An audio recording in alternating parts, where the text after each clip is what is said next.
2010 advocacy leader with NCAD-NJ, which is the National Council on Alcoholism and Drug Dependence. And we do a lot of advocacy work to break through the stigma that alcoholism and addiction may have, not only in the person who drinks, but also the family, not only the person who drinks or uses drugs, but also in the family members.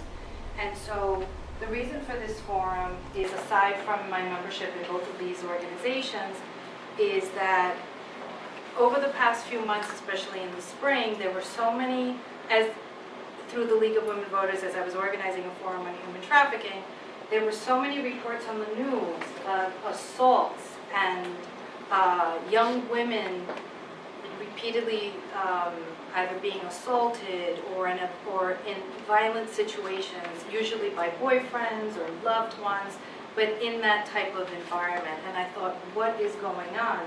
Instead of there being fewer of these, there's like an increased reporting. And then if you remember, there were also all of the increased incidences of rape that were taking place in Brooklyn, where women were going to Union Square Park to learn about how to prevent rape and how to take action and what have you. And so that is really the motivation for this, just to keep the dialogue going, having the discussion, maintaining the awareness, because the more we talk about it, the more we need to have awareness.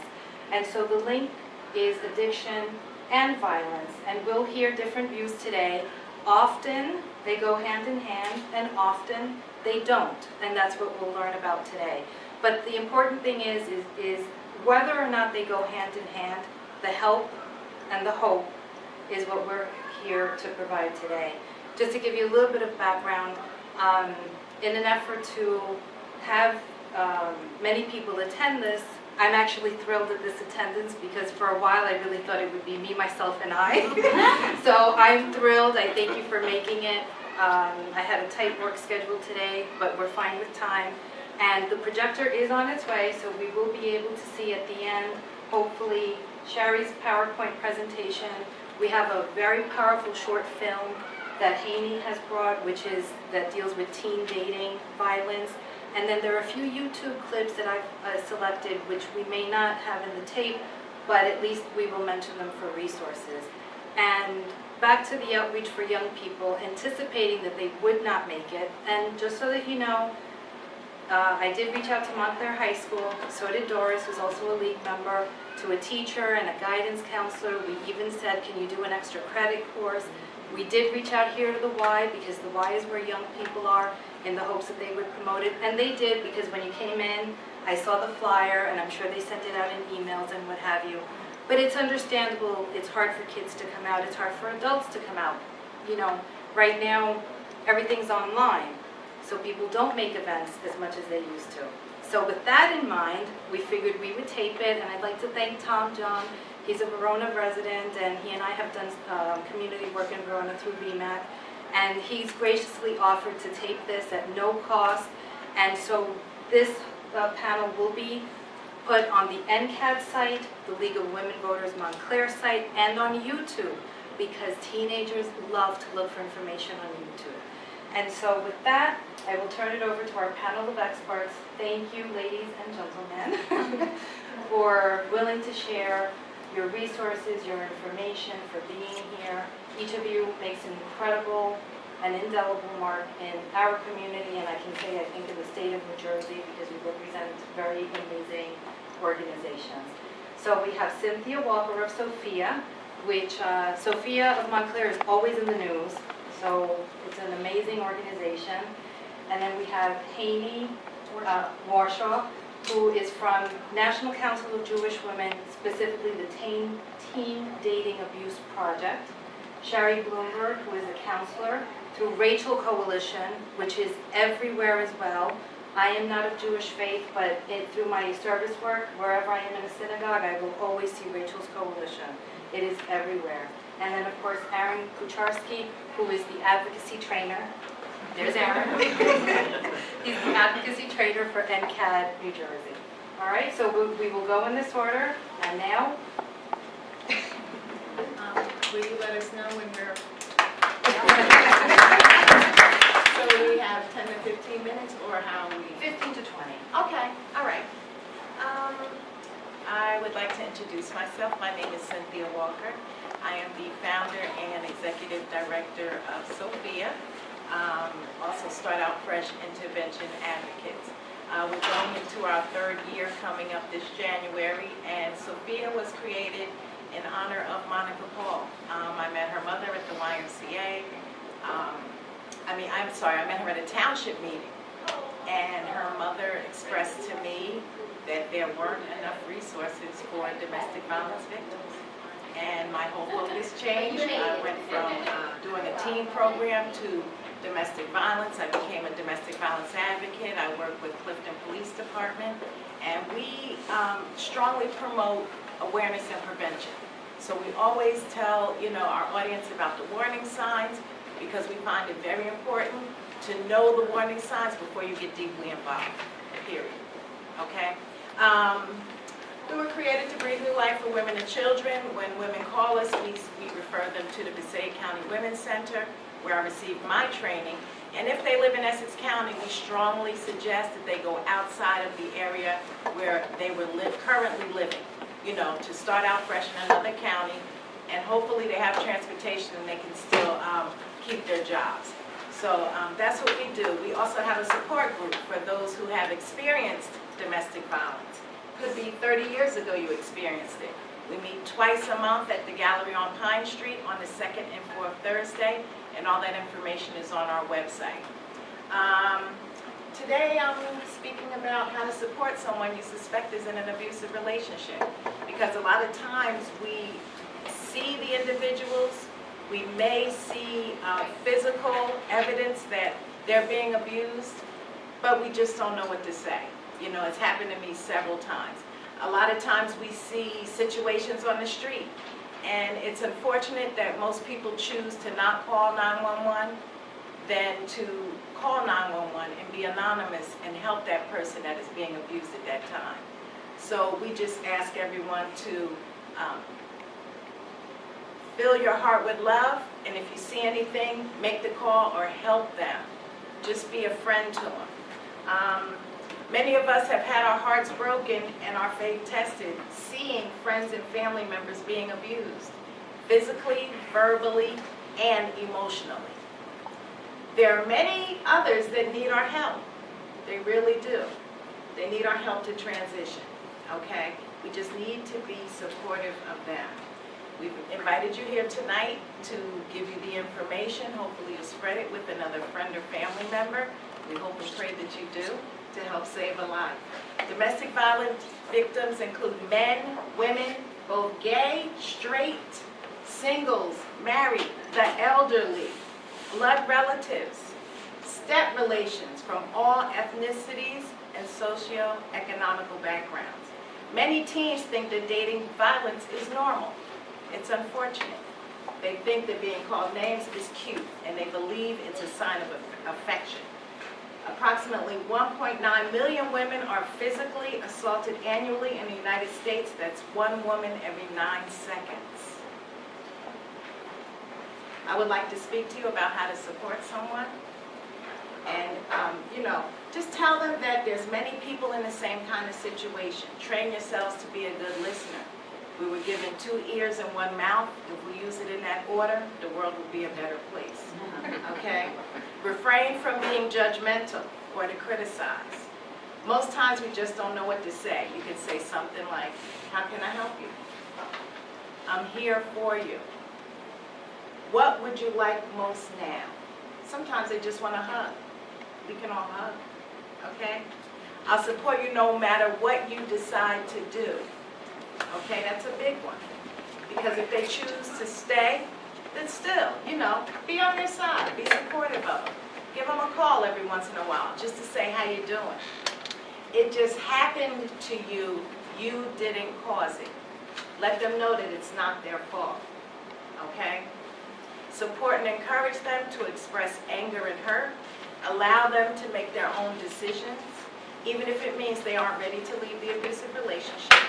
Acknowledge that it is scary and difficult to talk about relationship violence. Tell them that they don't deserve to be threatened, hit, or beaten, and all above, love shouldn't hurt. Share valuable information with them when you feel the time is right. And now, like I mentioned before, we all know how to use 911, and that call can be anonymous, okay? I can never say that enough, all right? We continue to work very hard to pave a brighter future for our victims and survivors. And with our support group, we're actually helping women heal emotionally from abuse that happened years ago. Okay, so if you know anyone, you can have them visit our website, give us a call, all our information's on the back table. And also, I would love to encourage everyone here to get involved with the domestic violence organization. Even if you volunteer at a function, or you can do some paperwork for them, anything, your help is definitely needed, okay? I'm also going to speak to you tonight about how to help a family member or friend, what to say, and also here's a few pointers that I like to actually pull off Break the Cycle website, and also loveisrespect.org, correct? Yes, we love loveisrespect.org because what it does is it actually helps teenagers speak with and connect with a peer. So instead of them calling and speaking with someone my age, which they call the old woman, they're not going to listen to me, okay? They're actually calling and interacting with someone their age. So it's very, very important. And if I could just interject, Yes. it's also someone their age who has been in an abusive relationship, so they can relate to them. Absolutely. No, that's fine. Also, they can text, right? They can. What teenager do you know that doesn't like to text? Okay, they can text, all right, and they can actually, interact with someone their age. We love loveisrespect.org.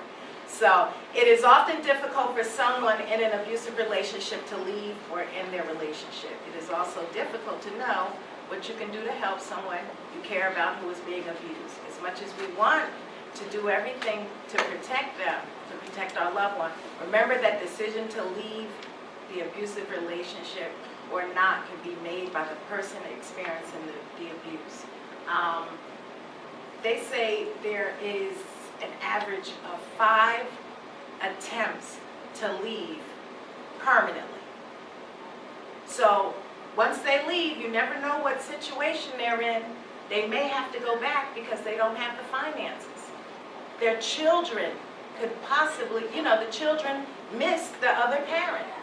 So there's a number of reasons why we choose to go back.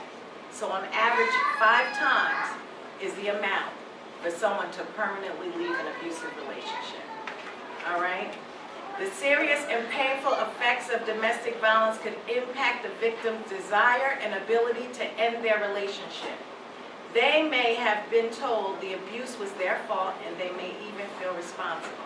Even though the relationship was abused, they might feel sad and lonely when it's over. And because there are many complex reasons why victims stay in abusive relationships, they may break up and go back to the abuser many times. Remember that it may be difficult for them to talk about the abuse. What can you do? Don't be afraid to reach out to someone you think needs help. Tell them you are concerned for their safety and want to help. Be supportive and listen patiently. Acknowledge their feelings about their relationship.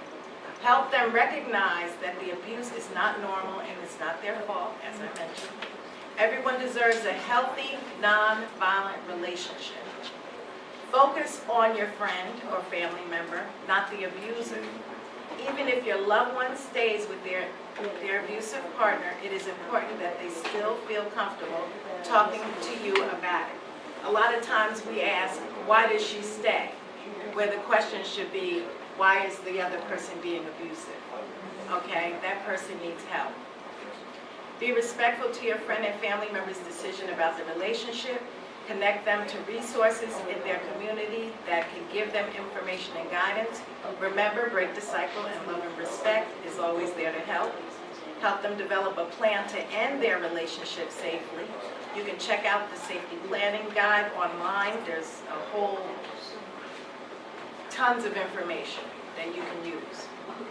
Even when you feel like there's nothing you can do, don't forget that being there and being supportive and caring, you are always doing a lot. okay? And most of all, no one deserves the right to harm anyone at all. Okay, so I basically covered what I'm here to cover. I mean, I can keep going, how I can tell if I'm in an abusive relationship, how much time do I have? Okay. And then talk about Sophia. Okay, Yeah. all right. There's a few warning signs that we like to actually discuss when we go out and we do our workshops. Extreme jealousy is number one. Insults, constant insults or ridicule, telling you what you cannot do. I don't like to be told what to do, so no one should feel like they're told what to do. Financial control, like I said, the abusive person may be the breadwinner in the house. So the victim chooses to stay. They just don't have any money. Possessiveness or controlling behavior. Making false accusations. We call that crazy making. You just came home from Pathmark and your abuser's telling you, you weren't there, you were over such and such's house. You're thinking to yourself, well, wait, where was I? That's crazy making. Keeping you from seeing or talking with family or friends, so isolating you. Big mood swings, explosive temper, belief that abuse is acceptable in relationships. It is not. And possibly, if you can, get a history on this person, okay? Talk to family members, talk to friends, you know? A former dating partner. You know, we don't like to discuss our personal issues with our ex, but, you know, or the other person. So if you can, it's just helpful, all right? Those are just a few of the warning signs that, you know, that person could be abusive. You know, if you could try to get them help, great. If you can't, if they're not willing, then go the other way, you know? So that's about it. I'm going to let Haney take over. And but Sophia, what about Sophia? Well, I think, I mean, the website, it's supportsophia.org. Yes, we have information on the back. We also do workshops on dating violence. We also have our support group. If you want us to come out, we'll do a presentation. We've been at Montclair High School for 2 years. We were luckily to get into Glenfield School this past year, and I'm looking to actually get into the grade schools and the daycares, because I find that bullying is an early form of dating and domestic violence. We have little cartoon cards, the kids laugh, they pass the cards around, they have a good time, but, you know, we just tell them, you know, be nice to people, you know, we break it down to their language, you know, but yes, we do all the presentations for any age group. We love coming out, we love spreading the word. We have a group of advocates that are actually going through training now. They will be available to come out and help with the presentations. So we're growing slowly. Our ultimate goal is to open a safe house in New Jersey for victims outside of New Jersey. That way, when they come to another state, the level of fear goes down tremendously. They can walk to their car without looking behind them or wondering if someone's watching them, things on that order. So that's about all that we do. Okay, that's excellent. Okay. Okay, Thank you. I just wanted to ask Cynthia, I know you have a march every year. Before you ask her, my thinking was this, that we would go to Q&A while we set up the projector, if that's okay with you. That's fine. This way we can just continue with the program. Okay. So, go ahead. The march you have every year, the gathering, I participated, we all come to. When is that held usually, so everybody would know? March against We violence. just had our second walk against domestic violence. It was at Canterbury Park. We have our walk. It's an annual event, and it is the second Saturday of September, if I'm not mistaken. It's the Saturday after Labor Day. And we had a huge turnout this year. It was beautiful. We had all the township officials there, and we had a great, great event. So that is coming up in September, which is next year. But yeah, we do a lot of fundraisers, but that is our main fundraiser in the year. Okay, so it's the first Saturday after Labor Day. I don't have a date for next year yet, but yes, it's a great, great event. We have a lot of guest speakers. It's an awesome, awesome event if you'd like to join us for next year, 2013. It raises a lot of consciousness. I think everybody starts to realize when they see your Yes. marchers. Oh, yeah. Did anyone have any questions? No? Okay. We have our information in the back. Is that symbolic or the Yes, purple, yes, Okay, yes it is. Purple ribbons, we wear purple. October is also Domestic Violence Awareness Month, Teen Dating Awareness Month, right, Amy? It's February. Okay, and October is Domestic Violence Awareness. Domestic Okay, violence. okay. So we love to wear our purple, and yes, that is the color for dating and domestic violence. I'm ready. Okay. My name is Haney Warshaw. I am with the NCJW Center for Women, and our teen dating abuse project has been going on for over 20 years. And we pretty much exist so that we could put you out of business. Because what we want to do is teach the kids in high school Right. that abuse is not okay. Because 1 out of 3 teenagers is going to be in an abusive relationship before they graduate high school. 10,000 cases reported in 1 year in New Jersey. And those are the ones that are reported. You know, those are the ones where somebody gets hurt. But in an abusive relationship, it doesn't have to be physical. It could be verbal, it could be emotional, or it could be sexual. And what we go into high schools throughout Essex County, public and private. We do go into Montclair High School, so I'm not upset that we don't have people there, because we have Montclair High School has a wonderful health teacher. We've been doing it for many years. We talk to all the freshman classes in Montclair High School, and we do several of the parochial schools in Montclair too. And what we are there to tell the children, they're not children, I shouldn't say, the teens, yeah, is we wanted them to know the warning signs, because what happens, you know, obviously, you don't meet somebody and they hit you, because then you don't see them again. But it's gradual. It starts out really great, and this is great, and oh, they want to be with me all the time. They don't want me to see my friends. Isn't that terrific? They love me so much that they don't. What they're doing is they're isolating you. They're taking you away from your support system, so when you think something is wrong, you don't have any place to go. They will intimidate you later on with threats, but it starts very slowly.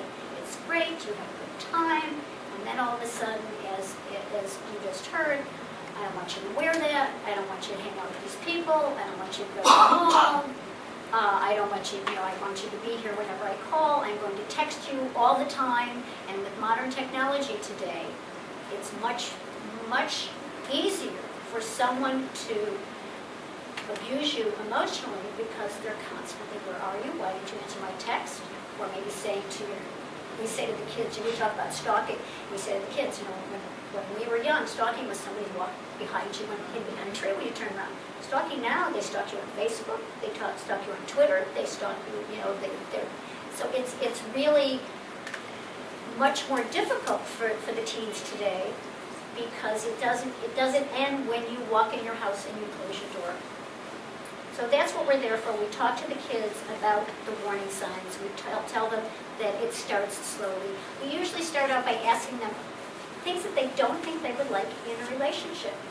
And we make a list of it. And then we do have a video that we show to them that actually just, we're very fortunate that we received a grant, and we just made a brand new video in which we call it a mockumentary, in which we use actors, but it tells the story. It shows how a relationship evolves from being terrific to being abusive, with maybe a few insults, and then maybe there's a push and the attempt to manipulate where they're going and what they're doing. And so this is a video that we show to the students, but we normally do a 2-day presentation. So our presentation is normally 90 minutes. I'm not going to do that today, but that's what I'm telling you is what we do, what we talk to the teens about.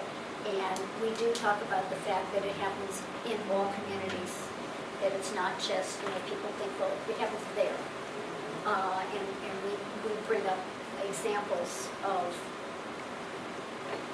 communities like theirs where it happens. I like to show the cover of People magazine, with Yardley Love. And if any of you are not familiar, she was the college student who starred cross player. She was and she was beaten severely by her boyfriend, and he was actually just sentenced to over 20 years in jail. So he didn't, it wasn't just one life that was ruined.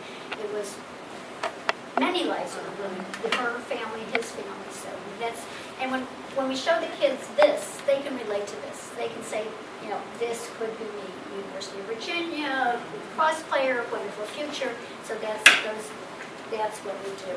It is true that February, Congress has designated February as the National Teen Dating Abuse Awareness and Prevention Month. They didn't give it a catchy name, and we actually are going into quite a few of the schools in Essex County with a special program, having the kids sign up that they believe in our program. We give them our stickers, we have pens, and you all may have those back there. So that's, and then we talk more specifically about the isolation and about the verbal emotional abuse. And usually an abusive relationship will start maybe with that isolation, and then they go on to verbal emotional or sexual abuse. But an abusive relationship doesn't have to have all of them. It doesn't have to have all of this to be abusive. And what we like to say is the abuser makes you feel bad so they can feel good. That's what it's all about. And I think you touched on it a little bit. After we show the kids the video, then we ask for their reactions, and the next day we discuss it. And you talked a little bit about why does someone stay in an abusive relationship, and it's just a little bit different for teens. Obviously, the financial part of it is not there, but they do believe that they're in love with this person. They do believe it, and so they think that this is the way it's supposed to be, or maybe they're embarrassed. Then maybe there's pressure to have a boyfriend or a girlfriend, and certainly for guys, and it does happen to men. They're not going to go and say to somebody, my girlfriend's beating me up. They're not going to report it. The statistics are that it's 85% women who are abused and 15% men. But men aren't going to report it.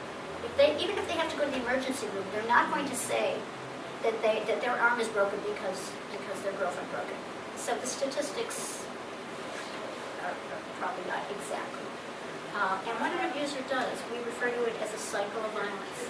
Because everything is great, and then there's some tension, and then there's an explosion, and then the abuser always apologizes. I'm sorry, it'll never happen again. And then, of course, it does happen again. What happens is that the time in between the good and the bad gets shorter and shorter. And the video that I'm going to show you later is actually, this is our second video that we show, and it's called Tears. And it's two high school girls. And one was abused, and the other one was her best friend. And as you mentioned, it's really important to have a friend. And you'll hear the girl say that. And she also goes on to say, she didn't really realize it was abuse until she was out. And I did our talk to a group of parents and teens a couple of years ago. And I had a woman whose children were grown, who was no longer in her relationship, come up to me and she said, I didn't realize that I was in an abusive relationship until I heard you. Because she wasn't being beaten, but she was being verbally and emotionally abused. So it's important to know that you don't have to end up in the emergency room for it to be an abusive relationship. We talk about the fact, the cycle of violence, and we tell the story to the students of a girl who was in a relationship, and every time there was an explosion, the boyfriend would send her flowers with a card. I'm sorry, it'll never happen again. And she would always put the card away, And then one day she got it, there was the explosion, there was the flowers, there was the card, and she looked and she had a stack of 36 cards put away. And sometimes that's what it takes. The other thing that we talk to the students about is a friend. And we also point out to the kids, what if your friend is the abuser? What are you saying to your friend if you don't say anything? We're telling him or her, it's okay. It's okay. So we suggest that you say, hey, I saw what you did, I saw what you said. No, what you're doing, not only is it bad, it's illegal. Abuse is illegal. So you're not helping your friend if you're ignoring it. We also go on to talk to the kids about breaking up safely, because that is the most dangerous time in an abusive relationship. You do it in a public place, you do it with people around, you let people know that you're going to be doing it, you have your phone set on an emergency number, and you never, ever go back for one last time. Oh, we didn't really have a chance to talk, come on over, you know, I'll visit you, your parents aren't home, let me come over. Really, really bad idea. And the last thing that we do so that we can bring it around is we then ask the students, tell me what you do want in a relationship. And we make that list, and we point out to them that when you go from what you want to what you don't want, you've crossed the line. And then we give them the information, the websites, the handouts that we have, and those. And if we reach a small number, if we reach one in every class, we feel that. Let me see. And just one last thing. I was just wondering if I mentioned everything. It is mandated in the state of New Jersey that it be in the curriculum for preschools. And actually, NCJW was instrumental in getting that. I was actually fortunate to go down to Trenton to testify to the education committee. So it is mandated. It's not mandated how every school do it, but they are required to do it. I think I said it.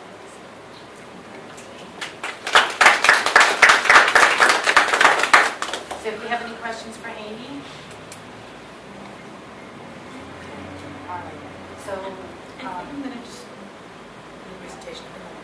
you're okay? Yeah. Okay. Small group, so we can just, All right. Yeah, I'm going to ask you, do you need the PowerPoint? No? Okay, good.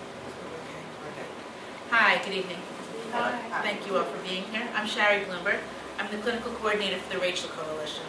So we are also a domestic violence program. We serve primarily Essex and Morris counties, although we do have clients from other counties as well. And we are a part of Jewish Family Service of Metro West. However, the only really Jewish piece in our name is sort of ends there, because we are a completely non-sectarian program and agency. We serve all kind of women from all different backgrounds, all different cultures. We started 10 years ago, and we were a response organization, because at the time, if you were a domestic violence victim, you had two choices. You could either go to shelter and get counseling, or not. And there were no outpatient resources or non-residential resources for women. So, born was Rachel. And Rachel is a group that has a steering committee that helps advise it, made up of 7 different agencies throughout Essex County. And our brochure is in the back. You can see who we are. It includes St. Barnabas Hospital, includes NGJW. Really we have a lot of guidance, and we have a lot of communal support. You may have seen us if you've ever been in a women's bathroom. That's where we're famous, because we're on the back of the stalls of a lot of bathrooms. When is a safe time to reach out to a woman for help? When she's in the bathroom. So a lot of public bathrooms, churches, synagogues, we try to get into and put up our flyers. We are based in Florham Park and Livingston, mainly. And I say that because we offer individual counseling for women. We offer a support group. We have children's counseling for the children. We have a children's group that runs concurrently with the women's group. So we have a lot of things going on there. We also we have a men's program. We are one of the, I don't know if the only at this point, or we were the first men's program in Essex County. It's called the Respect Program, and we are, most of the men who come in are court ordered. as abusers, but we do have voluntary men who come in as well. We also have a presence in the Essex County court system with the Family Justice Center. That was started to really meet the needs of women who are, Livingston, where we are, is more suburban. So unless you have a car or an easy way of accessing us, if you live in the city, it's much harder to get up to us. So now the Family Justice Center is a one-stop shop for victims. So they can go get a restraining order and then go around the corner, 89 Market Street in Newark is the Family Justice Center. And there are representatives from the shelters and representatives from the prosecutor's office and law enforcement and counselors. And we actually have a therapist, a social worker who works down there with women. And we also have a lawyer who works at Partners for Women in Justice right up here in Montclair. And she is there to help women get restraining orders and to help, especially final restraining orders, and to give some legal advice. So we're sort of all over the place, but we are very proud of the work that we do. And again, we're proud to be here tonight, so thank you for having us. And my job tonight is I'm going to talk about two things. I'm going to give a little bit of a historical perspective on sort of how we got here. Because it wasn't that somebody woke up one day and said, I think I'll be abusive today, and we started violence. The way this, so we're going to talk a little bit about kind of how we got here. And also, we're going to talk a little bit about children and families and how being in an abusive situation affects them. Because one thing that's very important to know is that there's not a genetic component that goes into becoming abusive or becoming a victim. It's a learned behavior. And most of the victims and perpetrators that we see learned it from their own experiences growing up. Whether they witnessed their own parents being, domestic violence in their home when they were growing up, whether they were a victim of child abuse or sexual abuse, physical or sexual abuse, but somewhere it came from. So if we understand the impact that domestic violence is having on kids, that may also help to put it into a context and give us a bigger understanding of what we can do to prevent and help future generations. So let's talk about history. In the beginning, and I'm going way, way back, like a Paleolithic, Neolithic, Bronze Age, women were held in very high self-esteem. And we know this from cave drawings. Okay, not personally, but that's what I'm talking about. I don't speak cave drawing very well. But what we know is that women were seen as goddesses. They were the keepers of the lineage. They were seen, because they had the power of creation, that made them divine. And they were held. So when did that start to change? As we became more of an agricultural society, and again, we're talking thousands of years ago, but as that happened, the women were more, starting to become more traditional. They were with the kids, and the men were in the fields, and then the men began to own the property, and then they began to have this idea of male privilege. And the more that they had land and property and ideas, the less that the woman became subjugated, and the woman became staying at home. And then it sort of, over time, led to her being, she's the one at home, she's the baby machine. Okay, sound familiar? Sometimes we haven't moved very far. And what happened was, women began to become property. And they could be bought and they could be sold. Poor daughters were sold into prostitution. Wealthy daughters were sold for a price, otherwise known as a dowry. You know what a dowry is? And then in early Rome, even, we have situations of infanticide of baby girls. There was something called the Law of 12 Tables in early Roman society, that a father had to raise all of his sons, but only had to raise one daughter. Okay, so then what happens? We end up with the beginning of monotheistic religion, Judeo-Christian background, right? And who do we have that we know about? The first story in the Bible is Adam and Eve, right? And Adam's his first man, right? If you know the biblical story, and he's created, and women, and Eve's created to be his equal. And then what happens? What does she do? She bites the apple, and then she tempts him to sin, right? So all of a sudden now you've got the woman being the temptress, the evil one. Okay? And as we go on, as religion takes more of a hold, as church becomes the state, as the religion becomes the way of the land, this idea of the woman as sort of the one who's responsible for the evils of the world starts taking hold too.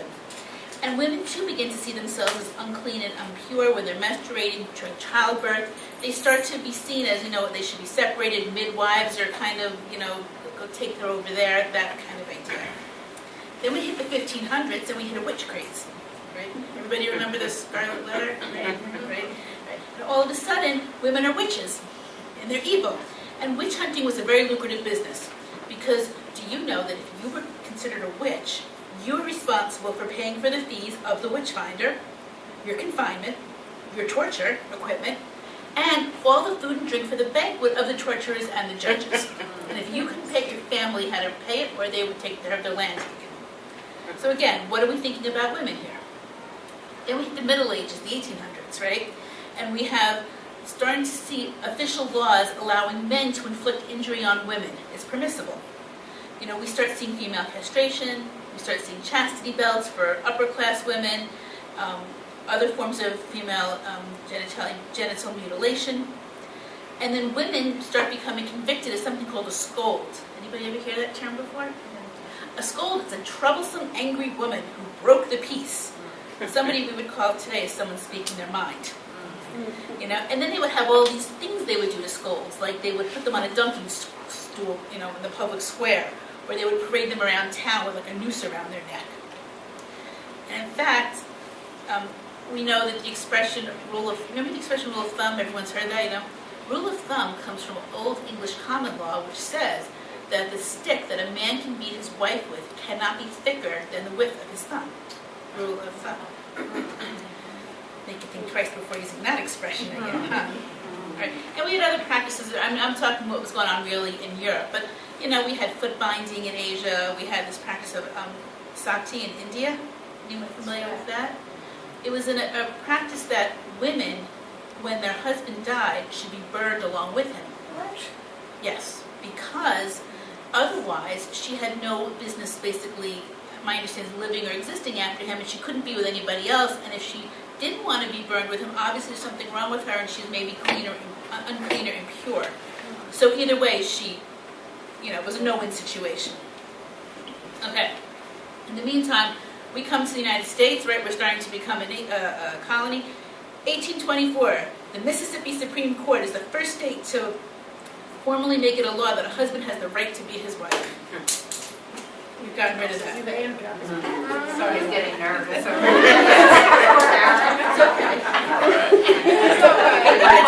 I'm not nervous. Okay.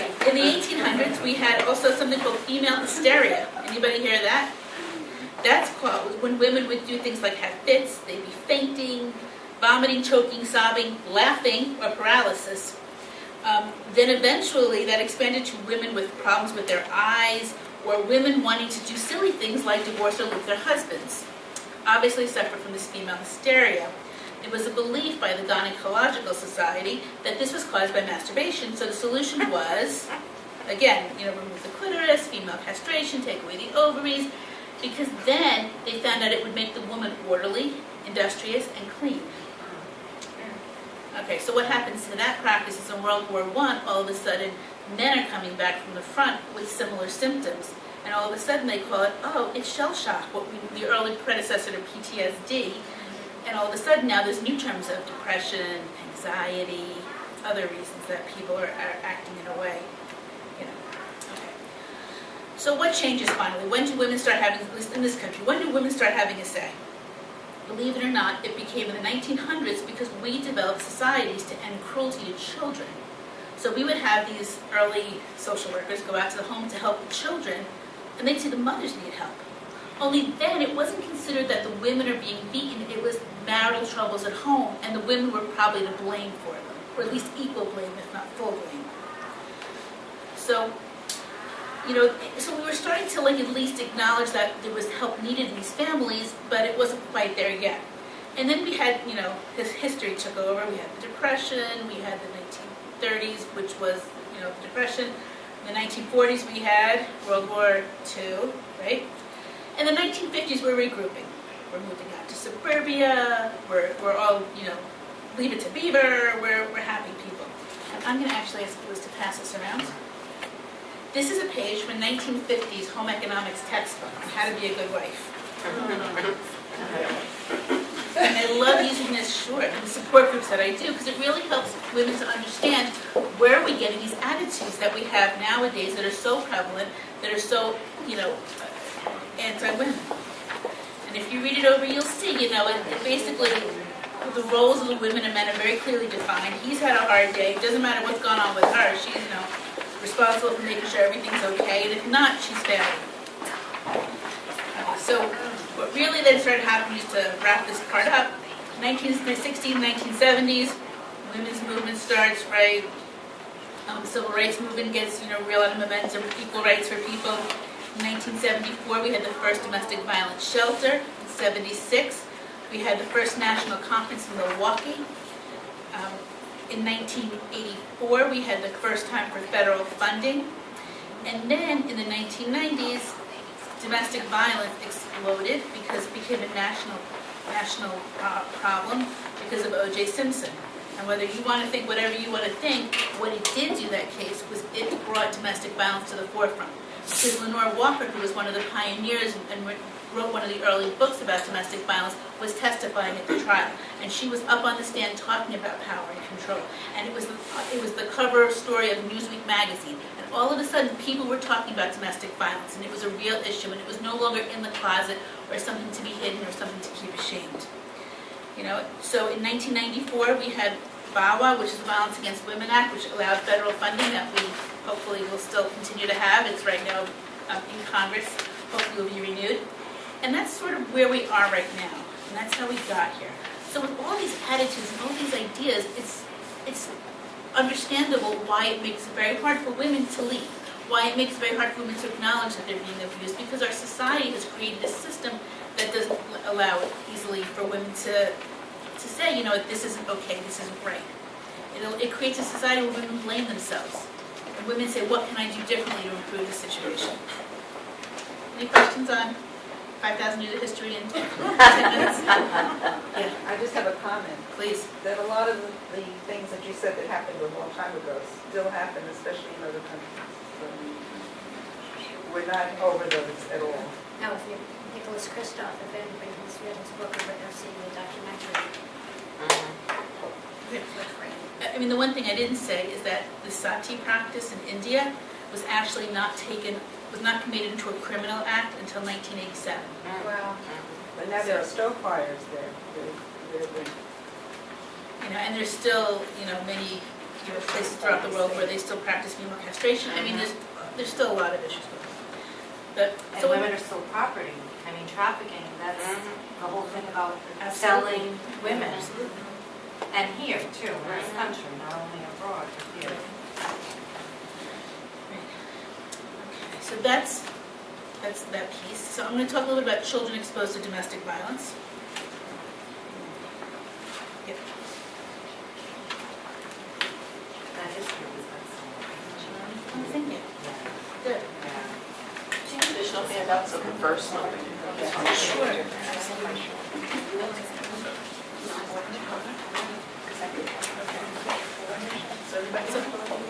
I'm going to talk briefly about children's exposure to domestic violence. This was actually a PowerPoint that was created by my colleague, the head of our children's department, Tricia Stern.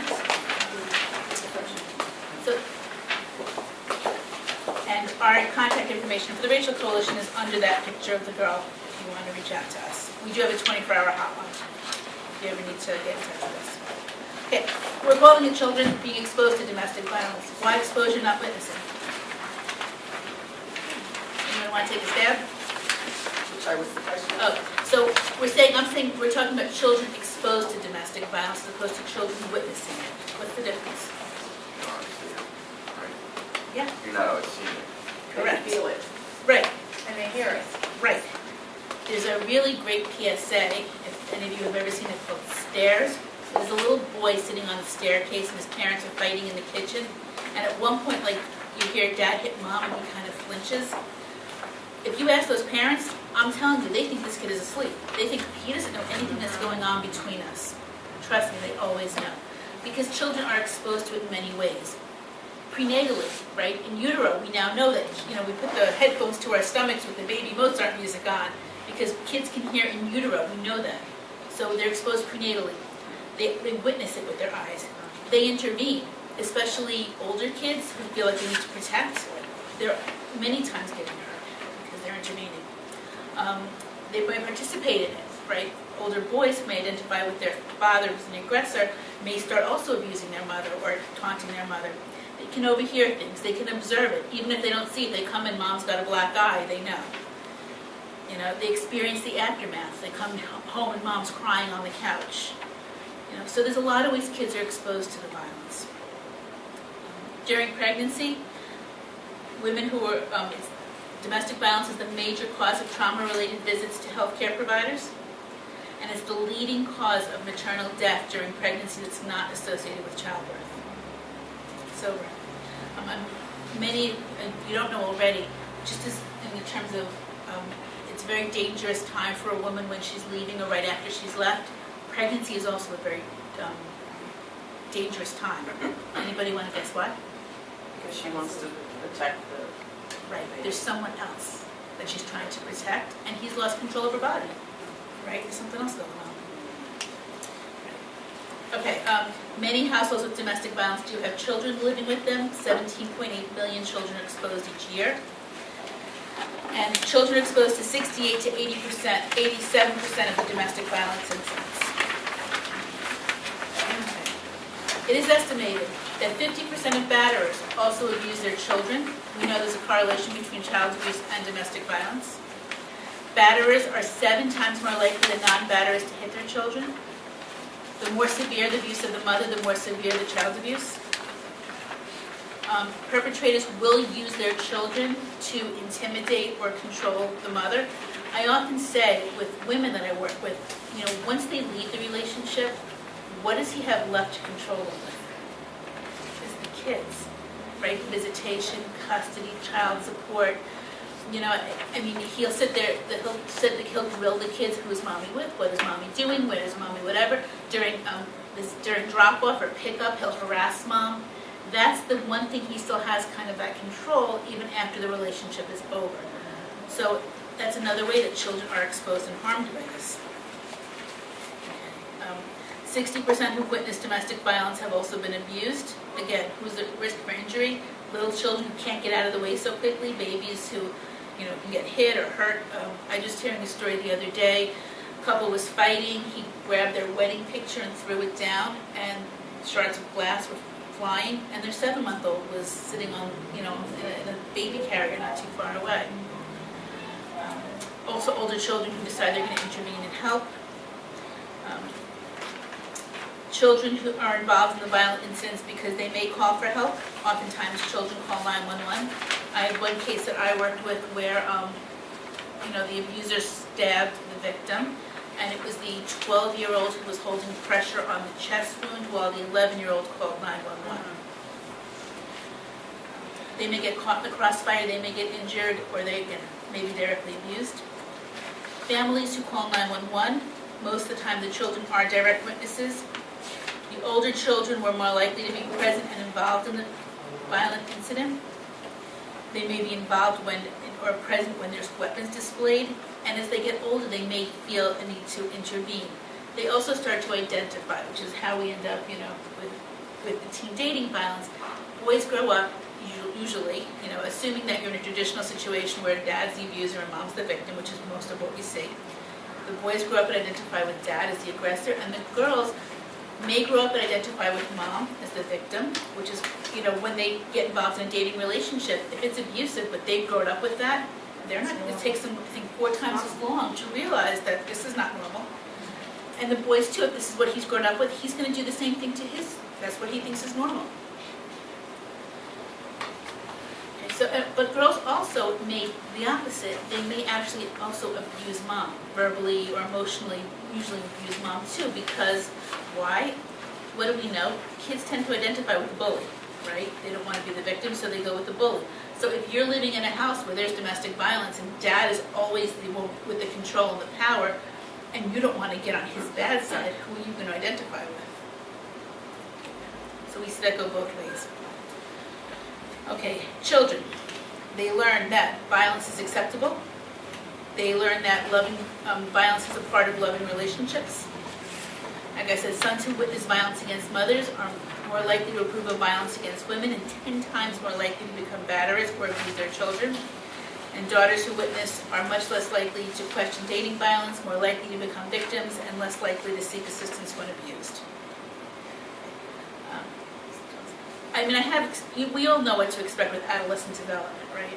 And normally when we do this presentation, we do it in age order, but since we're really talking about teens, I skipped ahead to teens, and I'm going to let you look through the rest of it on your own. But regular teens, what do we know, right? They're starting to pull away from their parents, their peer groups are important, they're starting to assert their individuality, their independence, whether we like it or not. They need their parents to be consistent, right? Even though, I hate you, you're the most horrible parent in the entire world, I can't believe you're grounding me for a weekend. They need that. They need to know that there's limits, they need to try to push those limits, but they need to know those limits exist. Their bodies are changing, their hormones are in flux, they're preoccupied with themselves, they may think they're indestructible, they know everything. They're into privacy, right? And parents don't often know what's going on with their teenagers as much as we try, especially with the cell phones and the computers in our rooms, and it's harder and harder. So what happens when a teenager is witnessing violence in their home?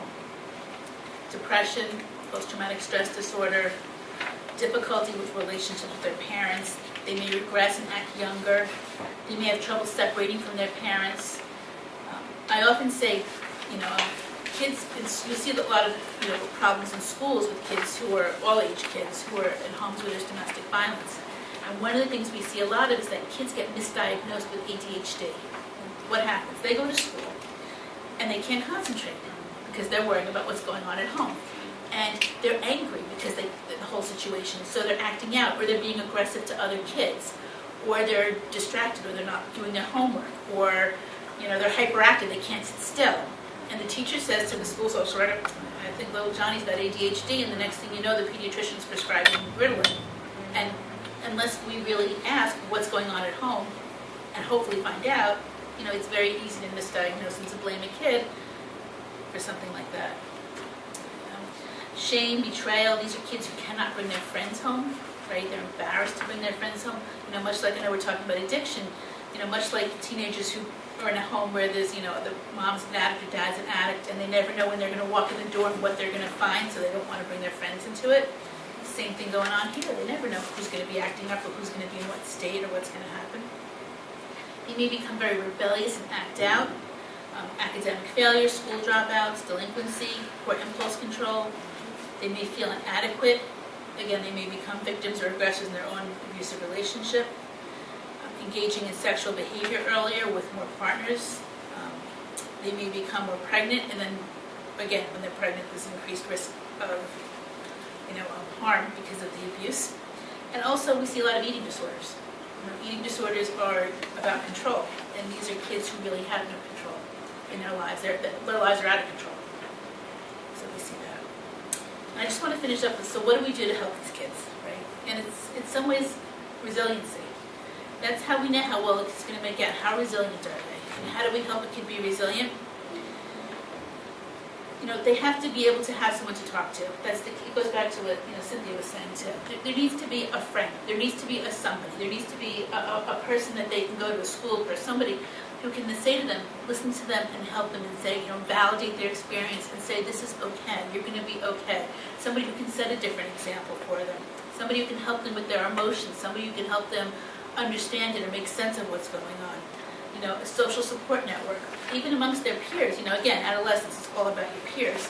But if their peers, are willing to be supportive and understanding and know what's going on and are just, there for them and consistent, they'll become a lot more resilient than if, just they're in complete chaos and have nobody and they're isolated.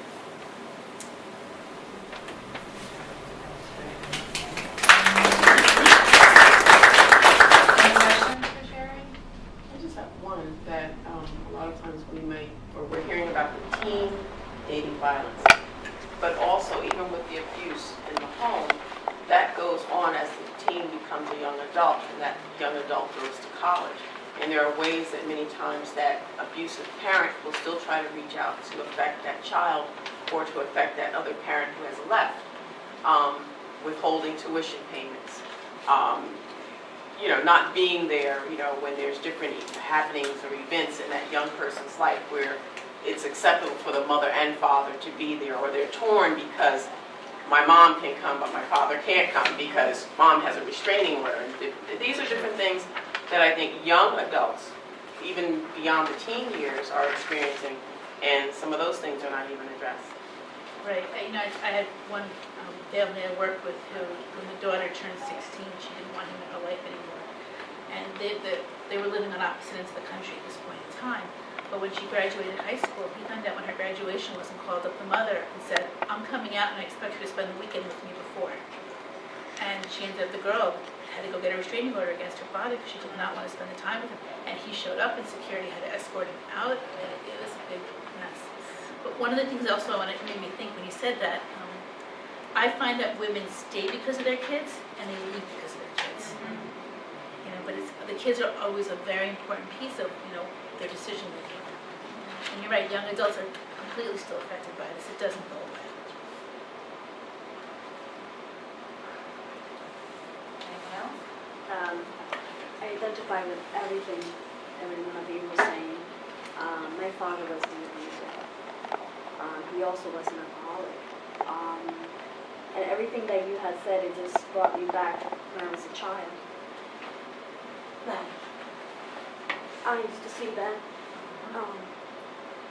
And it's very difficult, but my question is, how can I help my sister? Because my sister has all those isms, my older sister. And she was diagnosed as bipolar. And I think it goes back because what had happened at home. Because she was the one who intervened a lot when my father used to hit my mother.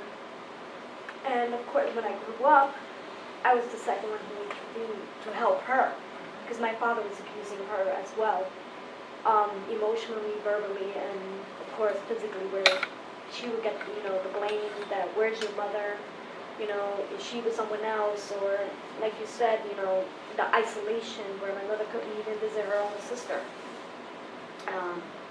So it does bring me back to all that, and I'm just happy that now there is resource, especially for the kids, for high school, because when I was growing up, there was none.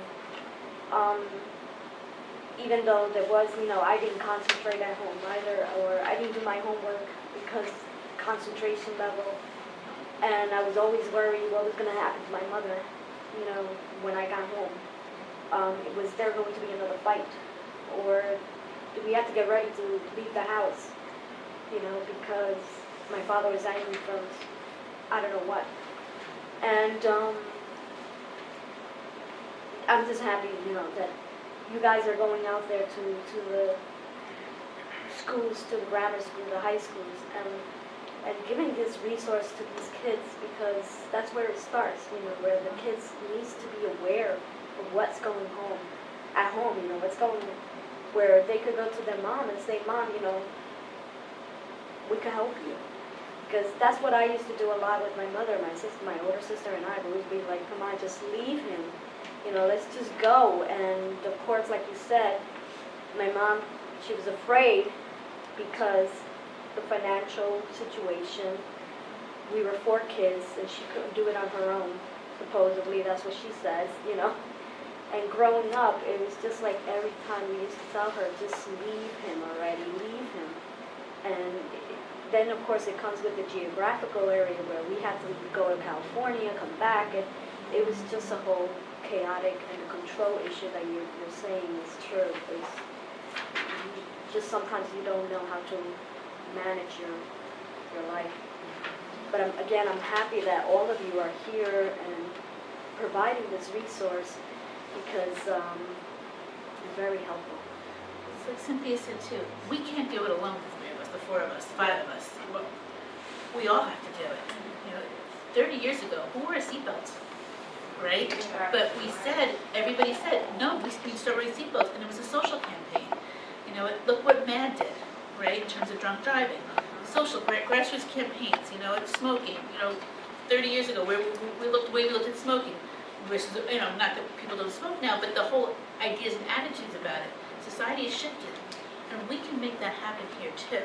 But every single person in this room has to commit to doing a little piece to help, whatever way they can.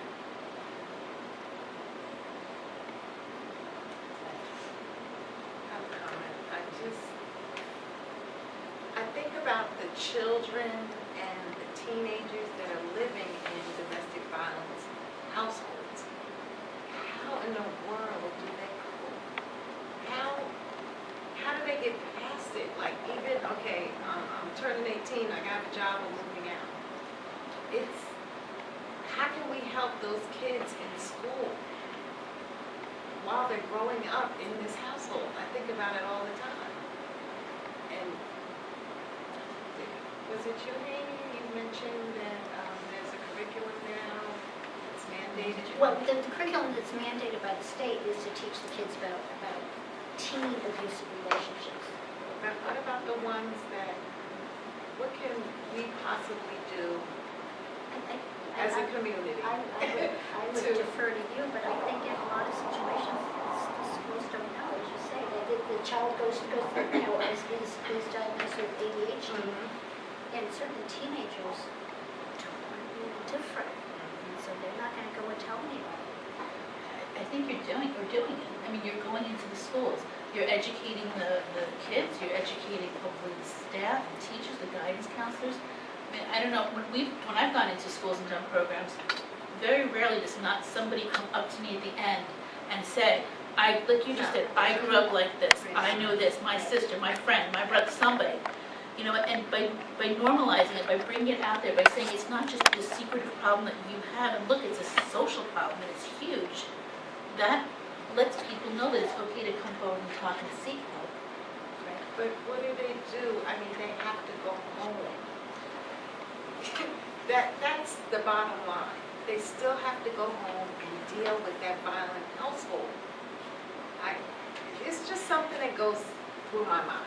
So I just wanted to. If I could just interject, I think that, and I'm a survivor of domestic violence, so I think that as a parent, what I had to do, the adult in the situation has to come to terms with, even though I may not leave, or even though this is my situation, or there's a history here, I have to be brave enough and bold enough to let the school know, let my employer know. I mean, that's a call that a woman or a man has to make. And it's not just for them. And I think that, you know, when we get past the embarrassment or the shame of this is my situation and realize my children's lives are at stake or their learning environment is at stake, then you have to make that call. You know, it's not just about you anymore. Just like it's not about you to stay or to leave. It's not about you and their learning environment. So to answer part of that, I think that if the school was made aware that there is a situation, so that when they are diagnosed the wrong way, someone can look in a file and say, oh, there's a history of domestic violence going on. And I think that if that was made available in a non-forceful way to parents who may not feel that they could just come forth with it, but let them know that that is available, that they can let authorities, for lack of a better word, let the teacher know, or let the school social worker know, and it won't be reported, but that this is a situation, then that's part of it. It's not the whole answer, but it's part of it. Also, ironically, I've been a foster parent, and for 14-year-old girls, you know, and they're going through a whole host of emotions at that time, all on their own. And then coming out of an abusive home, ironically, they think that this is going on everywhere. So they don't talk about it to their friends. They do keep it to themselves. And they try to find something inside of them that just lets them hold on until they can leave. Yeah. And Sad. I think the other thing is too, is working with those guidance counselors in the schools. But I can tell you, it's a bit of a catch-22 as well, because part of it is educating the counselors as well. Because I can tell you, and the parents, and the community members, because I grew up in an alcoholic home, and I can honestly say, by the miracle of miracles, my father never hit us. But every time there was a fight at home, I was ready to call 911 because I was convinced that tonight was the night. Tonight is the night that it's going to happen because of the rage. But I think there's that stigma, the denial, that is all attached with it, and that's what Aaron is going to talk about. But I think that's the key, is educating the counselors at the school, because a lot of the time, you just said it, Sherry, they're not identifying, you know, they're putting a Band-Aid when there's a big open wound rather than, you know, a paper cut. And it goes back to, you know, addiction, alcoholism, violence. It's normal because that's what we grow up with. And in this day and age, we should be at that point where, you know, we talk so much about breaking the cycle and moving beyond and the awareness, but the shame, there's so many things. But I think it's getting the word out to the kids, educating the counselors, educating the parents, and educating community members. I think once we have the awareness and the shame is kind of removed, that's probably, you know, the best way to instill that confidence that, okay, I can talk to my teacher or my guidance counselor. Right. And hopefully they'll have that right chain of command.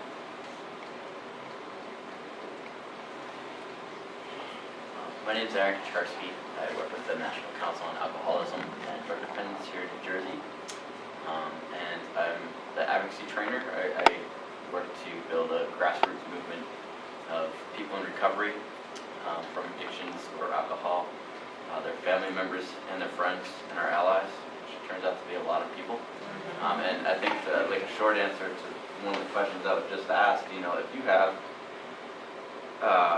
the grassroots movement to make it mandatory in schools for curriculum to talk about teens, then you can then you also, that means you have the grassroots capacity to make it mandatory to talk about what is happening at home. So the legislatively, there are friends at the State House that can help with that sort of stuff, and you have the people behind it to help that sort of effort. I'm sitting here also as a person in long-term recovery myself from alcohol and drugs, which to me means that I haven't had a drink or a drug since September 6th of 2003. And it turns out, as a result, life's better. And I'm thinking about, you know, I was kind of unsure about what I was going to talk about when I was coming here today, like what my role was.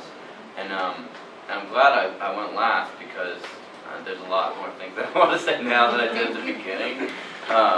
You know, listening to y'all present, and I was thinking about my own family history, not only with alcohol abuse or addiction, but also in domestic abuse. I was just sitting down with my mom at Thanksgiving. This was on the dinner table. This is like after we ate and everything like that. And they were in Rhode Island, so I was visiting Rhode Island, and she was talking about how my grandfather was both abusive with alcohol and abusive domestic violence. And she was talking about how she's doing a lot. Now, my mom's almost 60 years old now. And I was talking about my recovery from alcohol and drugs, and she was talking about recovery. Talking about the similarities and what we talked about, but she said she's been doing a lot of inner child work, and she's almost 60 now, and she had the opportunity to go to the house where she grew up in, not too far away, because it was up for sale, so there was nobody in there, so she made an appointment. She visited this house, and you talk about bringing a friend. She didn't go there alone. She went with one of her closest women friends that she was close with, because she knew that it would be this emotional sort of experience. And you had mentioned witnessing versus exposure. And I think that was key, because she said that the second she walked in that house, she didn't have like visual flashbacks of abuse, or her father abusing her mother or herself. She heard his voice. She heard the yelling. And, you know, I equate recovery from, you all use the word survivor, you know, in a way for people living in recovery from addiction.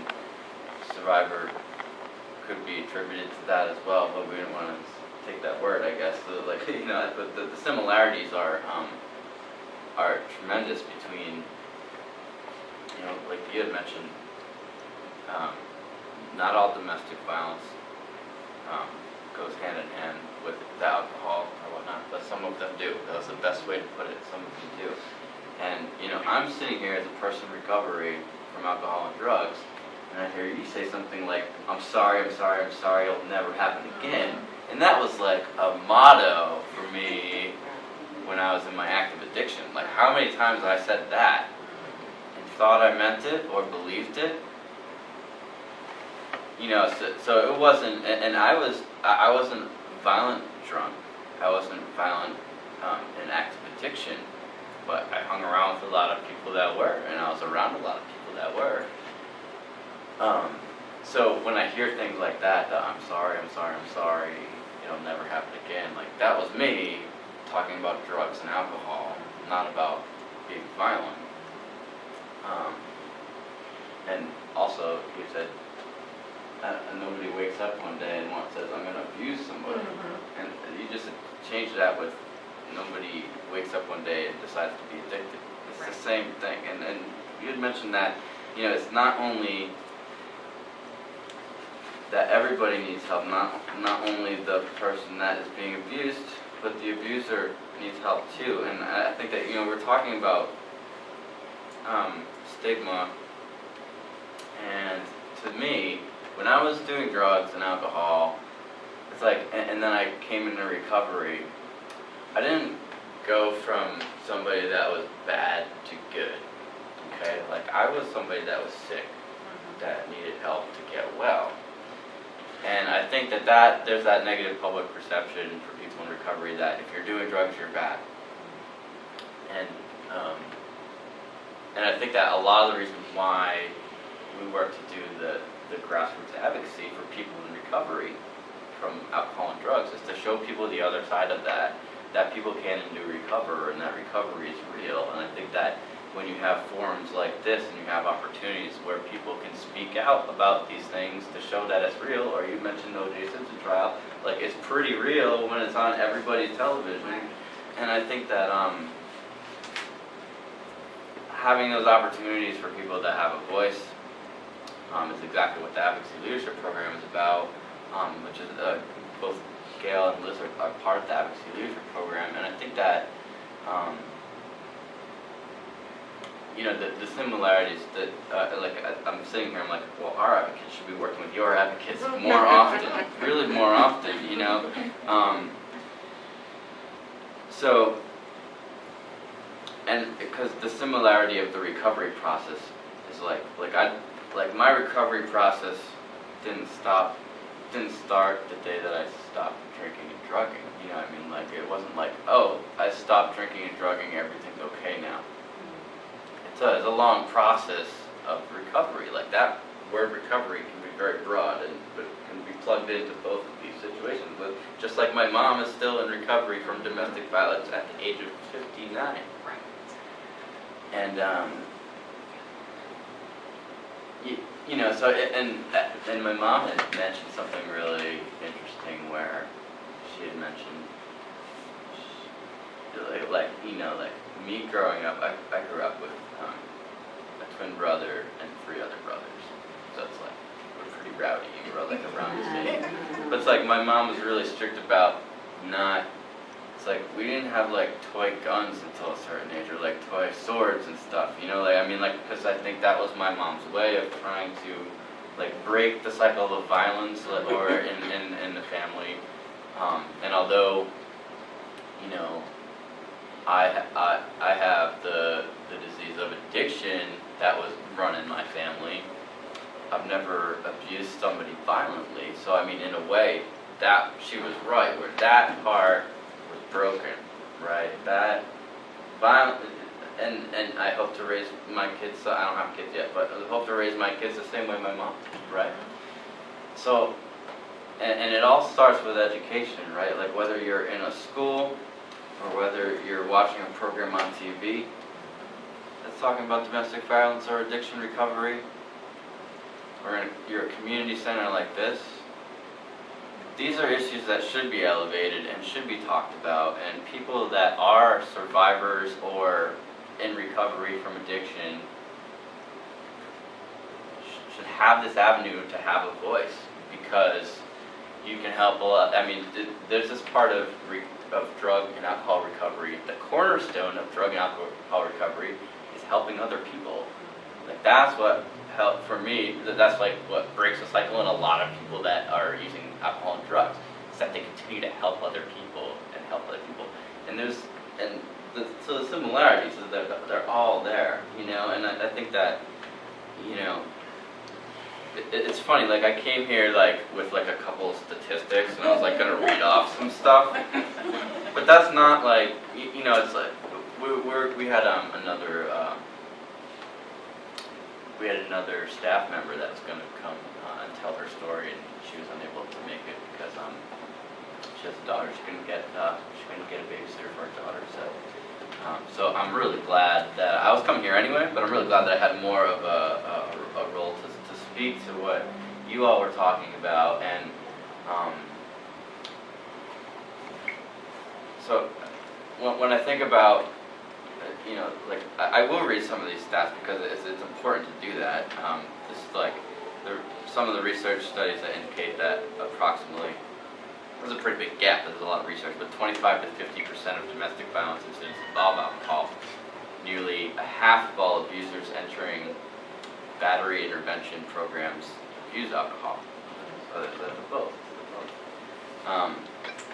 And not only that when people experience a traumatic experience, or PTSD, like for, you know, like it's usually associated with military stuff, but it's any sort of traumatic experience, people turn to drugs and alcohol to cope with traumatic experiences. Self-medicating, right. And you know, whether that is situational in the sense that, you know, whether it lasts only for a little time, or whether that person is prone to addiction. You don't know. You know, there's a lot of people with co-occurring disorders, mental health and addiction disorders that go together. And I think that, so when you think about that, there's not only the fact that alcohol plays a role in the domestic violence of the household, but also after somebody is exposed to that trauma, they start using alcohol and drugs as well. Women who've been abused are 15 times more likely to abuse alcohol, or 19 more times likely to abuse drugs than women who have not been abused. The other thing that I wanted to bring up that I think is pretty important is that is brought up here too, was the fact that it's so hard for people to leave those relationships. And I was thinking about that because of in similarity of addiction recovery. That when I was coming to the end of my active addiction a little over 9 years ago, there was a whole lot of denial going on in my head about the fact that there was denial that I had a problem, there was denial that I was hurting people. You know, it might have like been there somewhere in the back of my head somewhere, but I wasn't accepting it.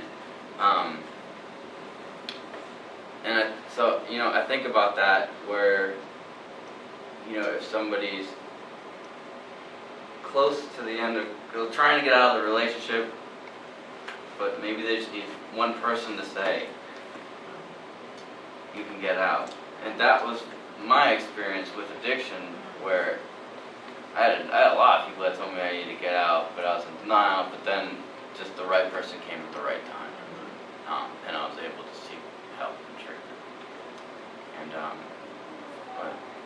seek help and maintain recovery. And I think that when I look at people who have successfully gone through treatment, or like when I look at treatment centers, like for addiction and alcohol, the ones that are the most successful in my mind that I've seen work for people that I know are people that are the treatment centers that not only treat the person, the individual, but they bring in the whole family, because there's more than one person that needs to get well in that situation. And when the family gets well together, and I'm not saying that like everybody can completely recover. Like I'm saying, like in my experience, I've been working with one individual in particular for a long time, and when he went to go get help, it was something really obvious to me that the family needed help as well, and that was addressed, and that person's been in recovery for a little over a year now. And I think that a lot of that has to do with like the family members being more understanding and doing it together. This whole like where you're not doing it alone sort of feeling is helpful in the process of recovery, the process of surviving. So I think I talked about most of what I wanted to talk about, and I think like we're kind of a little over on time, so I'll let Liz wrap it up, but like maybe a couple minutes for questions. Yeah, All right? yeah. Can I just add a couple things to what you're saying, because it was so powerful, what you just said. But just what my experience has been, and similar to addiction, I think a lot of the survivors and victims getting extended family involved, getting support is critical to recovery. I just want to point out that if there's a couple with an active domestic violence situation, you don't ever want to see them together, because it really does put her in harm's way as the victim as a survivor. We've seen many cases where they come into therapy and either he uses the counseling session to further abuse her, to help, join with the counselor that she's crazy, or she'll say something feeling safe in the room and then they'll go out to the parking lot and go beat her up. Oh. I've had that happen. So, right, so we don't, that's one thing. It's Yeah, that's a little, why I mentioned I didn't want to say it. Have it seem like there is a little. all recover together, and Right, I right, totally right, understand. that's- Yeah. But that's one, and the other thing is that, people ask, a lot of times, and it's a myth, that, a batterer will say, well, I only did it because I was drunk or I was high, that's the excuse. And, what I think the research has shown, I'm not sure if this is what you found as well, is that, a batterer abuses because he chooses to. It's a choice, it's not a disease, it's a choice, as opposed to addiction, which is a disease. And I think that what happens is that when we have somebody who comes in with both issues, we send them for separate programs. They have to deal with their addiction through an addiction program, and they deal with their abuse through a domestic violence abusers program. But it's not the same thing. And what we do notice is that if somebody is high or, is using, and there's a physical altercation, she's going to get more severely harmed. That's sort of what we see really happen, because whatever reason, he feels more at liberty to harm or hurt or whatever. But a lot of guys will use that as, well, if I hadn't been drinking, I wouldn't have touched her. And the truth is, that's just an excuse he's using.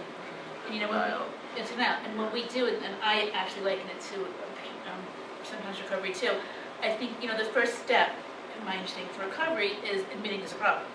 Right? You can't do anything if you don't admit there's a problem. Same thing with guys who are abusive. You have to admit that there's a problem, and that's the hardest piece to get them on board with. So I kind of find it's funny, they go to court and the judge says, okay, go to a domestic violence program. And it's kind of like the judge saying, okay, go to 6 AA meetings and then you'll be cured of your addiction. Right. So they go to the AA meeting, they say, I don't have a problem, and then they go out and they go drinking. Same idea. So they go out and they go to these programs and they sit in a group and whatever, and then they finish the program and it doesn't affect anything. And really, change only occurs if the person's willing to acknowledge that they have a problem and generally really, really want to change. And with a lot of these abusive guys, getting them to ever admit that they're at fault for anything or take any responsibility. Right. It's blame the accused. One of the lines in our video that we showed to the kids is, he says to her, I love you so much and you are such a bitch. And then he pushes her. But the abuser usually blames the abused. You made me do that. You push my buttons. They don't take responsibility for their actions. But, well, to wrap up, because what we're going to do now is we're going to end this session, end the taping of it, and then we're going to show the tiers, short It's films. short. And then what Tom is going to do, he's going to do us a really great favor, because the YouTube clips that I found, there's 3 of them. One is a message from President Obama, along with David Beckham and Jeremy Lin and these a lot of celebrities, and it's a message to men about violence against women, and it's a very short PSA, but it's a great piece. Then there's another clip on YouTube that I found of a young African-American woman from Canada who just takes a stroll along the park. She shares her story, but she also talks about her frustration, and her title is, young black woman who faced violence, and then what happened. She took all of the right steps, but she doesn't feel that she's getting the right help at a government level, things that we were talking about before. And then the third clip that I found is a video shot by Native American youth. It's by Native American youth, for Native American youth, and it talks about violence that is happening in the community and how they're addressing it. So they're great short films. Good evening, members and guests. We'll The loop those time in. is now So 8:15 we need p.m. to The Geyer we need to Family wrap up. YMCA will be Just closing remember to in get 15 some minutes. handouts out Thank in you the all for back. coming and Look have for a good these night. websites, and also, 12-step groups are another big resource. Sometimes the court-appointed AA thing, sometimes it does work. And it depends on the good network in the group and the meeting that you find. But just as important is also the family. The family is the one that's usually left behind in all of this. So whatever the situation is, whether it's addiction and or violence or any other issue, it's a family thing. And you raised a good point about getting separate help, but often, even if everybody goes into a separate cell, a separate room, the thing is, even the dogs, I always say, all the pets are affected. I mean, we're all in recovery, but looking back, the plants used to wilt all the time at home, and the dog knew before my father was coming through the door. Part of it, he didn't want my dad to step on his tail, but the other part, he didn't want to deal with my dad, So everybody's affected, living, plants, and animals. So thank you to all of our speakers, and the other thing I wanted to mention, September is National Recovery Month. October is Domestic Violence Awareness Month, and November 25th was designated by the UN as the International Day of Awareness to eliminate violence against women around the world. So if you go to their website or you look this up, they have 16 days of things that we can do to work toward that end. So I want to thank all of our speakers. I want to thank you because this is success. I want to thank Doris, who's also a lead member and my mentor in all of this. She got me involved with going to the UN, and that's how I got involved with trafficking and violence, so she's a great mentor to me. Gail, who's my team member at NCAD, and Aaron is my trainer. So, thank you for everything, and you're going to kick us out.